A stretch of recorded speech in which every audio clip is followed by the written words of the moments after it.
शेतकऱ्याच्या पोरांनो, निराश होऊ नका. येणारं युग आपलंच आहे, विश्वास ठेवा. तुमची बलस्थानं ओळखा. दूध, अंडी, मांस, मटण, अन्नधान्य याच्याशिवाय जगाला पर्यायच असू शकत नाही. म्हणजे थोडक्यात आपल्याशिवाय या जगाला पर्यायच असू शकत नाही. कुणी कितीही जागीरदार असला तरी नोटा दळून खाऊ शकत नाही किंवा डाटा मळून त्याची भाकरी बनवू शकत नाही. येणारा काळ आपलाच येणार आहे, फक्त थोडी तग धरा. कसल्याही परिस्थितीत जगा. जास्तीत जास्त चारा पिकं घेण्याचा प्रयत्न करा. शेळी, मेंढी, बकऱ्या काय पाळायचं त्या पाळा. गोठा तयार करा. खत निर्माण करा. रासायनिक शेती थोडीशी टाळा. शेतीवरती ध्यान द्या. गटागटानं एकत्र या. 50 लोक शेतकरी एकत्र या. गटशेती निर्माण करा. वाहतुकीसाठी ट्रक घ्या, टेम्पो घ्या. काय खरेदी करायचं करा. बाहेर विदेशात तुमचा माल पोहोचा.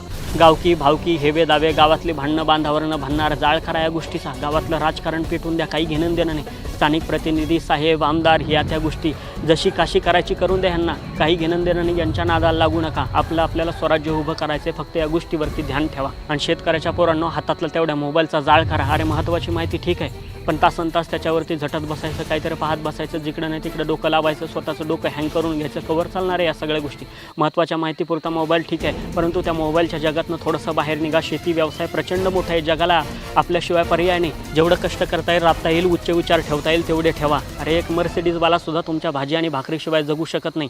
त्याची मर्सिडीज तुम्ही खरेदी नाही केली म्हणून तुम्हाला काहीच फरक पडणार नाही, पण त्याला दिवसातनं 3दा तुमची भाजी भाकरी लागते. त्याच्यामुळं आदरानं तुमच्याकडं सगळं जग बघायला लागेल. तुमचा व्यवसाय 1 नंबरचा. शेतकऱ्याच्या पोरांनो, आपण 2 नंबरचे व्यवसाय करणाऱ्या शेतकऱ्यांची अवलाद नाही आहेत. आपण 1 नंबरचा व्यवसाय करतो आहेत. अभिमानानं शेती या व्यवसायात उतरा.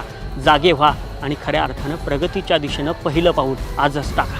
खिंडार पडू दे, अंधार सरू दे, उजेड पडू दे तुझा.